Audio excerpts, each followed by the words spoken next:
सुनो ये लीला। तो बद्रीनाथ में कोई बच्चे को कृष्ण, कोई आए नहीं थे बच्चे, तो किसको कृष्ण बनाए? अब यजमान बोले महाराज जी कुछ तो करो। तो हमने कि अपने लाल जी को बुला लें आज पहली बार। तो पिट्ठू होते हैं ना जो बद्रीनाथ में चल नहीं पाते, उनको पिट्ठू लेके चलते हैं 2 लोग, पालकी जैसी होती है, वो पालकी मंगवाई, गंगा जल से धोई, उसको सजाया। और उस दिन मतलब ऐसे हो रहा था जैसे एक माँ बालक को स्कूल भेजती है ना, ऐसा मैं हो रहा था कि आज पहली बार लाल जी इतनी भीड़ में आएंगे, संभाल के लाना, आराम से लाना, सबको समझा रहा था। क्योंकि मैं तो कथा में बैठ जाता हूँ आके, तब सेवक भी नहीं थे लाल जी के इतने, अब तो सबको सेवा भी आती है। तो जैसे ही ठाकुर जी आए कथा में, मैं बहुत चिंता में था कि ठीक तो होंगे, गिरा तो नहीं गए होंगे, कुछ हो तो नहीं गया होगा। और उसी समय एक क्षण के लिए ऐसा अनुभव हुआ कि जैसे छोटा बालक पीछे अपने पिताजी के ऐसे पीछे से ऐसे हाथ करके और यहाँ ऐसे हाथ करके और इधर मसनद पे दोनों पैर लटका के बैठे और मेरे कान में बोले, मोकू उत्सव बहुत भाम है, तू कर तो रे कर, वो उत्सव बहुत अच्छे लगे। और बस वो आज भी संस्कार या आस्था चैनल पे लाइव थी कथा, आज भी है। मैं थोड़ी देर के लिए निर्वाक हो गया।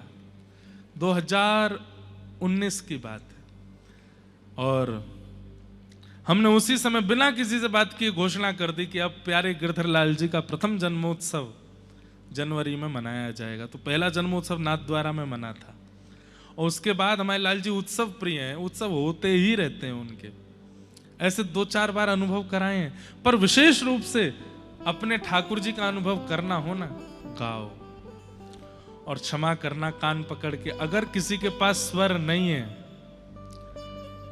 और वो चिंता करे हम कैसे गावें, तो बाकी लोग तो भाग जाएंगे आपका स्वर सुन के, ठाकुर जी नहीं भागेंगे, उनको सुना सकते हो आप। और क्या पता गाते गाते काउदना ठाकुर जी ने ठीक कर दियो स्वर और ऐसा स्वर प्रकट हुआ कि अब सब उस स्वर को सुनते हैं।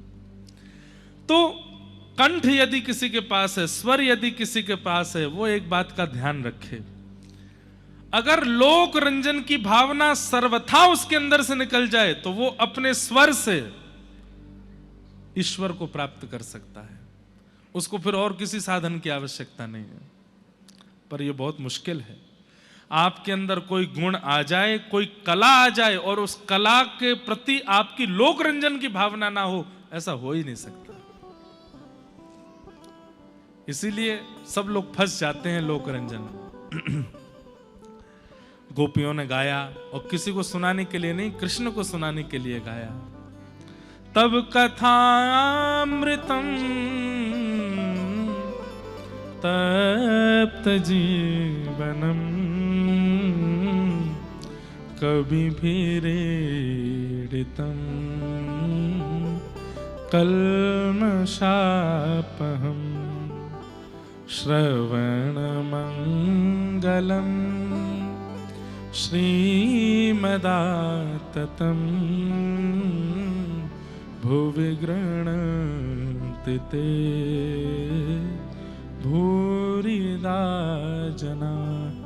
एक बात हमारी सुन लीजिए, गोपी गीत याद कर लीजिए। आपको कथा सुनना अच्छा लगता है, वृंदावन जाना अच्छा लगता है, तिलक लगाना अच्छा लगता है, ठाकुर जी के भजन कीर्तन अच्छे लगते हैं, राधाष्टमी जन्माष्टमी उत्सव अच्छे लगते हैं, होली अच्छी लगती है, तो अब वह भी याद कर लीजिए जो ठाकुर जी को बहुत अच्छा लगता है। और वो है कम से कम गीत गोविंद का श्रित कमला कुछ मंडल और श्रीमद् भागवत का गोपी गीत, ये 2 तो आपको कम से कम याद होने चाहिए। और ये रोज याद करके अपने ठाकुर जी को सुनाओ और शयन के समय सुनाओ। गोपी गीत भी सुनाओ और गीत गोविंद भी सुनाओ ठाकुर जी को। कल की कथा में गीत गोविंद गाएंगे और कल गीत गोविंद से प्रारंभ करेंगे। बहुत प्रिय है महाप्रभु जगन्नाथ जी को, इतना प्रिय है कि ठाकुर जी आसन छोड़ के आते हैं सुनने के लिए। ऐसे ही गोपी गीत भी ठाकुर जी को बहुत प्रिय है।